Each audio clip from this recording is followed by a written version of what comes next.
Assalomu alaykum, hurmatli televizor ko'ruvchilar, yaxshimisizlar? Dunyo Uyg'ur qurultiyi to'r televiziyasi Uyg'ur ovozi suhbat programmasiga xush keldinglar. Men Hidoyat Musajon. Aziz qarindoshlar, sizlarga ma'lum bo'lganidek, Amerikaning sobiq tashqi ishlar ministri Mike Pompeo bu yil 19 yanvar kuni Xitoyning Uyg'ur rayonidagi bostirish masalasi haqida Amerika tashqi ishlar ministrligining chiqargan qarori nomli bayonot e'lon qilib, Xitoy hukumatining Sharq Turkistondagi Uyg'urlarni asos qilgan yerlik musulmon millatlarga qaratgan keng ko'lamli bostirishini rasmiy irqiy qirg'inchilik va insoniyatga qarshi jinoyat deb bekitganligini jakarlagandan keyin mustabid Xitoy hokimiyati bir tarafdan butun Xitoy va Sharq Turkiston miqyosida Mike Pompeo apandimni kurash qilish harakatini qo'zg'agan edi. Xitoy hokimiyati bu harakat jarayonida bir tarafdan ba'zi islom ellarining Xitoyda turishliq elchilarini ekranga chiqarib, Xitoy Kompartiyasining Sharq Turkiston siyosatiga madhiya o'qishga salsa, yana bir tarafdan Uyg'ur millatidan bo'lgan ba'zi atalmish diniy ulamo va atalmish diniy zotlarni orqa-orqadan ekranga chiqarib so'zlatish orqali xuddi Xitoy hokimiyati Uyg'ur xalqining diniy e'tiqod erkinligiga nihoyatda yaxshi ko'ngil bo'layotgandek, Sharq Turkiston musulmonlarining diniy e'tiqod erkinligidan to'liq bahramon bo'lib, baxtiyorlik va erkinlik ichida yashayotgandek bir soxta manzarani yaratishga tirishib kelmoqda. Undaqda muajiratdagi Uyg'ur diniy ulamolarimiz Xitoyning bu safsatalarga qandoq baho beradi? İslamiyetning ashaddiy dushmani hisoblangan Xitoy hokimiyati islom dunyosini yana qachongacha oldiya oladi? Bu vaqtda sizlarni tafsiliy tushunchaga ega qilish uchun bugungi suhbatimizga Dunyo Uyg'ur qurultiyining islom allaridagi xizmatlariga mas'ul rais vakili, Sharq Turkiston ulamolar birligining muavin raisi, Dunyo imomlar konseyining hay'at a'zosi Turg'unjon Alovuddin apandim bilan Dunyo Uyg'ur qurultiyi diniy ishlar komitetining mudiri, Sharq Turkiston ulamolar birligi fatvo hay'atining mas'uli va Dunyo imomlar konseyining hay'at a'zosi doktor Olimjon Bug'da apandilarni alohida taklif qildik. Hurmatli ustozlar, bugungi programmamizga xush keldinglar. Hoş bulduk. Rahmet. Hurmatli Turg'unjon Alovuddin apandim, men yuqorida aytib o'tgan Xitoyning tashviqot harakati jarayonida Xitoy Islom jamiyatining muavin raisi Odiljon Hoji Kerimi ko'p qitim ekranga chiqib, Xitoyning atalmish diniy erkinlik siyosatida maqtab ko'ki ko'targandi. Egallishimizcha, bu shaxs ilgari Misr Al-Azhar universitetida o'qigan ekan. Sizmi bu universitetda ayni chog'da o'qigan? Siz bu odamni tanimsiz. Uning e'tiqodlari Xitoyning majburlashi bilan bo'layotgan ishmi yoki bu odamning asli tabiati shundaqmi? Oldi bilan bu vaqtdagi qarashlaringizni anglab o'tgan bo'lsa, qani marhamat.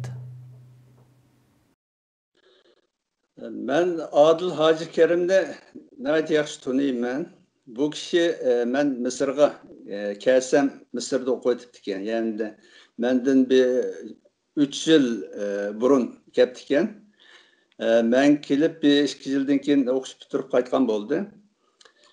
Bu kişi bilen şu Mısır'da turuş jarayonida bir o'quvchilar yatqi, yani chet ellik o'quvchilar yurti deydigan bir yurt var çoğun. Bütün chet ellik o'quvchilar yatılgan. Şu yerda biz şu o'quvchilar bilan birga har xil millatlardan bo'lgan musulmon o'quvchilar birga o'qiydik. Shu qatorda biz şu maktabning oshxonasida birga tomoq yeb, oqshomlari ba'zida birga suhbatda bo'lardik.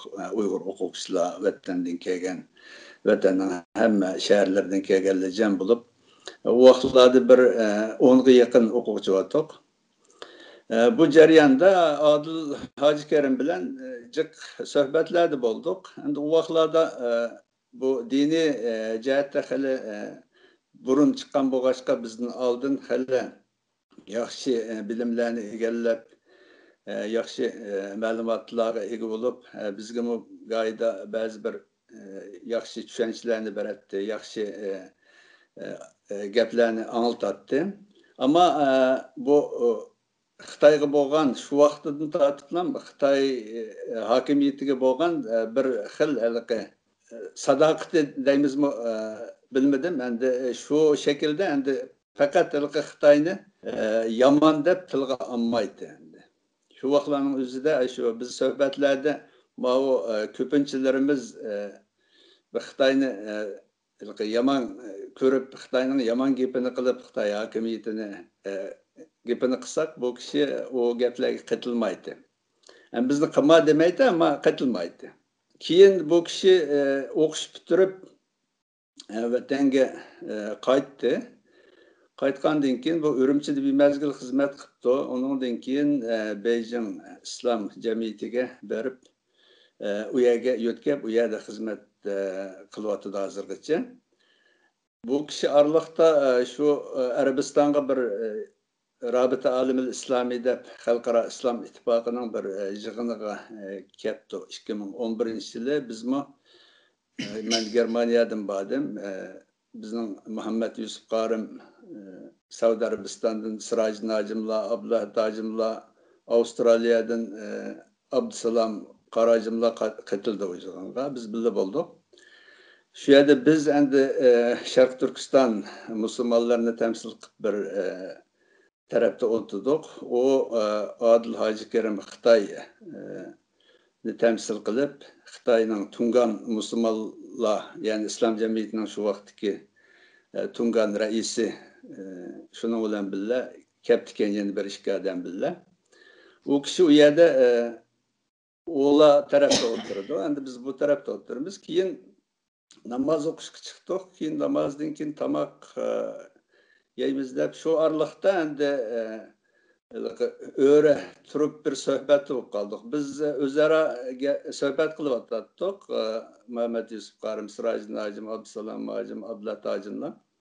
Bu kishi keldi bizning yanimizga kelib salom qildi. Chunki endi konu savoqdash bo'lgandan keyin herhalde biz endi dedik bu kishi qo'rqib bizning yanimizga kelolmaydi. Endi biz uni oldiga berib uni bir o'ng'aysiz holatga tushirib qo'ymaylik. Chunki keyin qaytib qolgan vaqtida bir xil besim uchirmasin yoki bir Xitoyning bir oldida bir jinoyatchi bo'lib qolmasin deb gap qilmay turdik.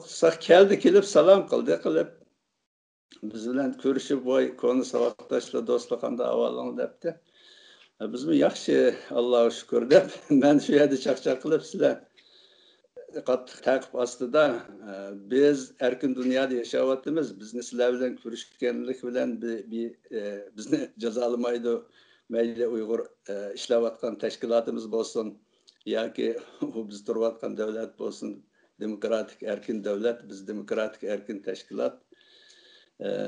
Sizlarga bir nima bo'lib qolmamdi, ajab qo'rqmay kelib qoldinglar desam, voy unchalar qo'rqib ketmaymiz biz degandek chaqchaqlarni qilib o oraliqda Muhammad Yusuf Qarim voy bu bular Sharq Turkistonchilar ko'k bayroqni ko'tarib Yevropada davo qilib yuriydi. Bu sizlar qizil bayroqni ostida turib nima deb keldinglar desa, voy bizningmi qalbimizda bor degandek gaplarni qildi.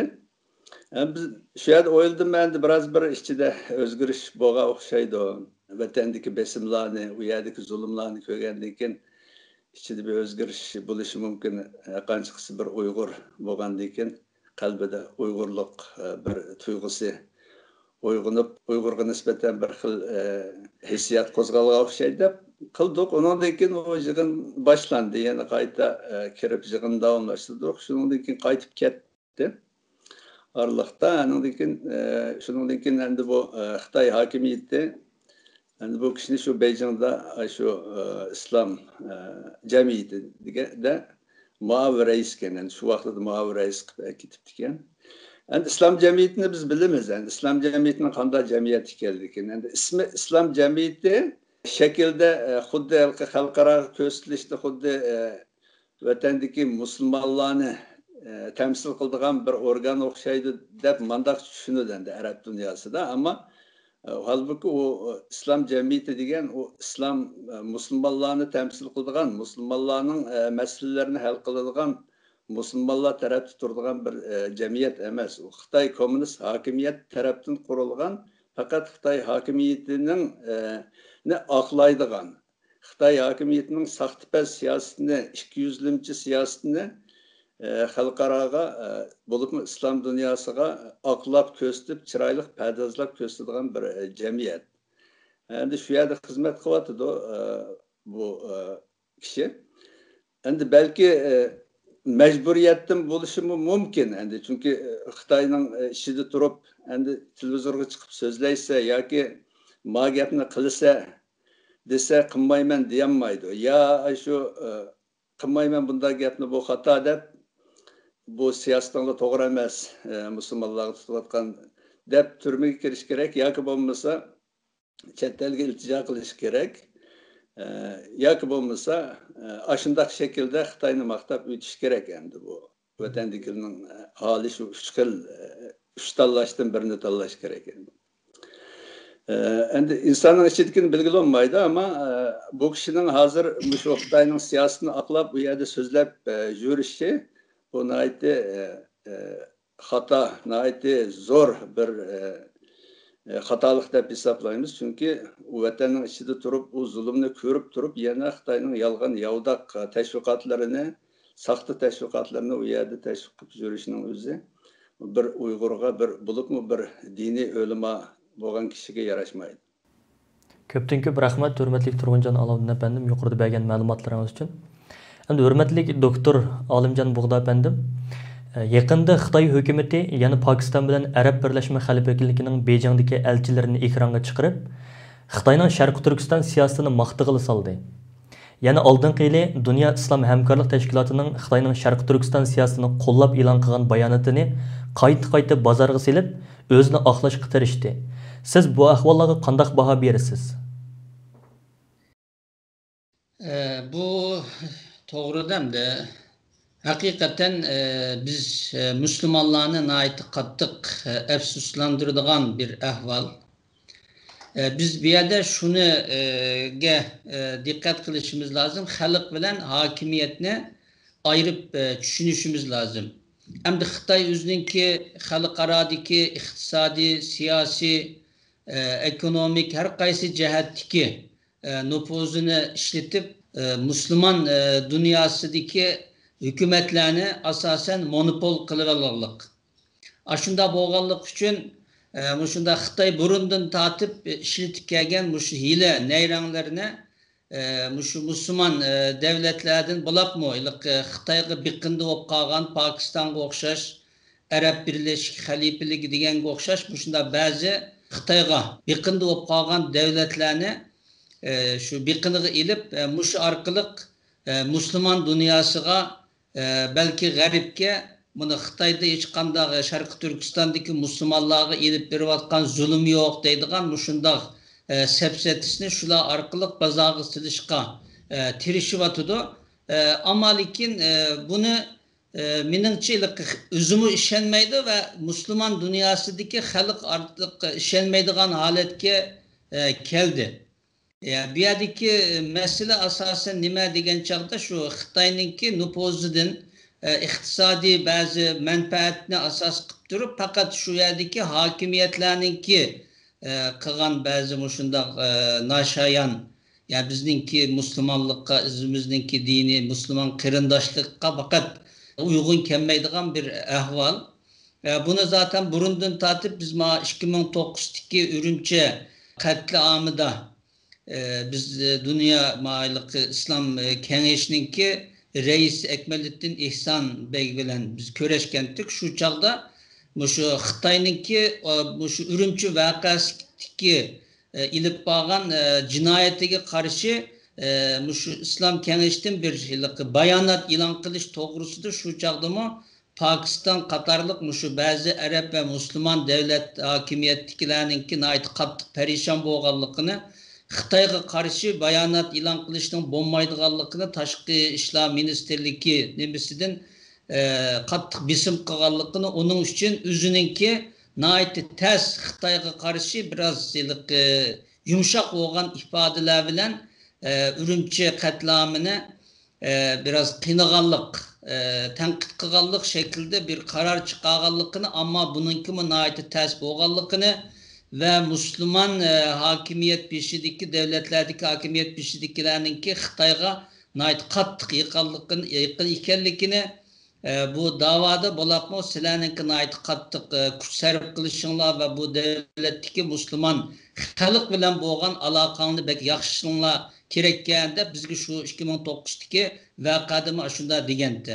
Hakikaten mush keyingi vaqtlardami biz bo'lapmi mush hakimiyet pishidikilar muşundaq bizninki musulmonlik qarindoshligimizga mos kelmaydigan muşundaq Xitoyninki zolimning yinida turib Xitoyninki qo'lchomoqchiligini qiladigan shunday holatni shakllanayotdi. Ammo biz buningdan faqat afsuslanmay bizningki o'zimizningki haqliq davosini Müslüman ellerideki Müslüman qarindoshlarımızga haqiqiy şekilde biz yetkizishga davom qildirishimiz lazım. Bu yerda xalq bilan hukumatni devlet demeymi? Çünkü devlet ayrım. Hozir faqat hokimiyat beshidagi ba'zi irodasi ojiz bo'lgan idorachilarningki xatoligi bu jinoyatga o'rtoq bo'lishi. Uning uchun bu shaklda menimcha xalq bilan hokimiyatni ayirib muomala qilishimiz lazım. Çoqum bula kunning birida o'zininki xato qilganligini, zolimning yiqinida da ya amma ilishninki xatoligini çoqum tonib yetidi deb o'ylayman. Bu haqiqatan bizni ait qattiq afsuslandı. Bulapmı şu 2017 yıldan tatip Xitoyninki Sharq Turkistonda ilib berayotgan ve bütün dünya bununla Xitoy müşahede bir soykırım işletiyotudu deb hatta garip muşunda davatkan günde Müslüman hakimiyet bişidikilerinin muşunda Xitoyning endi yağallıqı hakikaten bizni kaygılandırdı. Ama lekin biz yanıla özümüzdeki haqliq davasını şu xalqqa Müslüman xalqqa qarindoshlarımızga nayt yaxshi bir şekilde anlatışqa davam qildirishimiz lazım deb qarayman. Rahmat hurmatli doktor Olimjon Bug'da efendim. Turg'unjon Alovdin efendim yuqorida Olimjon Bug'da efendim deb o'tdi. Ya'ni hozir mush g'arb dunyosining Uyg'urlarning ustidan bu yurgizilayotgan zulmni irqiy qirg'inchilik deb atagan mushundaq bir paytda islom dunyosining Xitoyning yeniga yantayoq bo'lib, ko'zini yumbilib bu xil razil siyosatni yurgizayotganligini aytib o'tdi. Hamda Xitoyning islomiyatning va butun dillarning ashaddiy dushmani ekanligini bayon deb o'tganda g'arb ellari talto'kis to'nib yetdi va buning jiddiy inkos qaytarib kelyotdi. Ammo islom dunyosi yanada asosiy jihatdan sukut qilib turilish yo'lini tanlayotdi. Sizce buning asosli sabablari nima? Qanday qilib islom dunyosini Xitoyga qarshi safarbarlikka keltira olamiz? Mushaqqada qarashlaringizni bir o'rtoqlashib o'tgan bo'lsangiz. Buningda menimcha ikki xil sabab bor deyman. Birisi yuqorida doktor Olimjon so'zlab o'tdi. Yana bir sabab endi Xitoy hokimiyati bo'libmi shu kommunist hokimiyat ustiga chiqqandan keyin bu islom dunyosi qarta nayti hiligar 200'limichi siyosatni qo'llandi. Vatan ichidagi ya'ni Xitoy territoriyasi ichida bo'lgan musulmonlarga nayti og'ir besim, zulm, ularning diniy erkinligini cheklash siyosati olib borgan bo'lsa, chet eldagi sirtdagi ya'ni Xitoy chegarasi sirtidagi musulmonlarga nayti ustalik bilan ko'rinishda xuddi shu xalqaro masalalarda musulmonlar davlatlar tarafida tug'andek qilib bo'libmi shu Falastin masalasi deyli keyingi vaqtdagi shu arab dunyosida yuz bergan masalalarda Iroq masalasida Afg'oniston masalasi degandek nurg'un masalalarda Xitoy hokimiyati ko'rinishda xuddi islom dunyosini musulmonlarni qo'llayotgandek, shularni qo'llayotgandek, shular tarafda turayotgandek mandaq hiligar bir siyosat olib bordi. Bu endi islom dunyosidagi hokimiyatlarni Xitoyga qisman mayli qilib qo'ygan.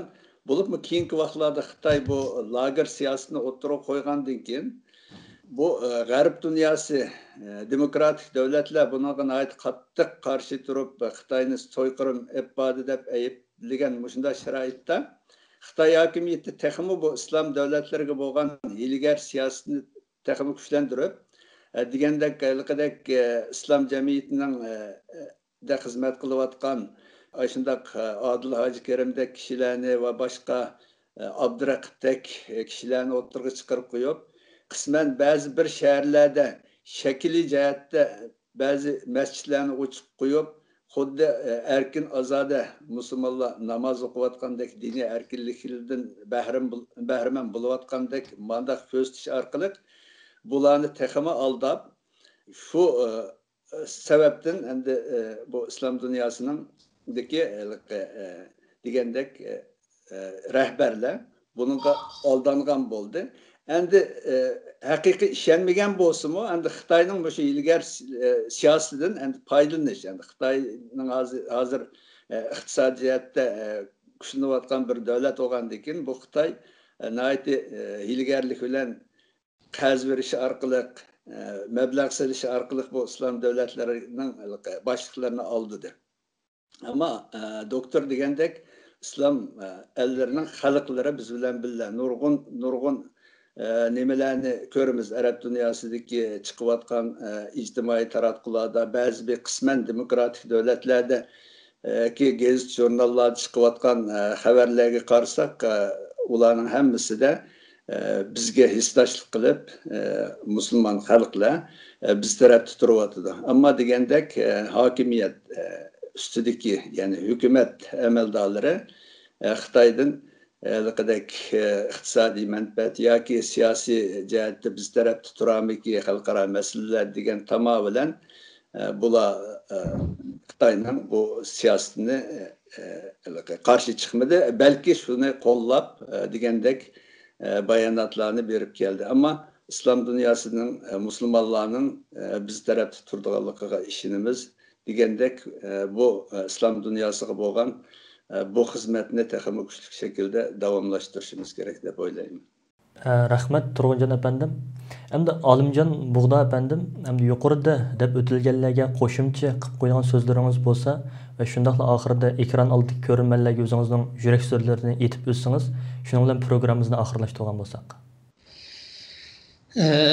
Bu haqda hamda birinchi hamda ma'ayliq vatandagi bo'lib shu so'zda şu dini alim degan ba'zi kishilarni tiyatro o'ynagan şekilde Xitoy chiqarib shunda dunyoga Sharq Turkistonda Xitoyninki bo'lib diniy jihatda zulm qilmaganligini, diniy erkinlikni berganligidan iborat shundoq sapsatilarni bazarga silvatdi.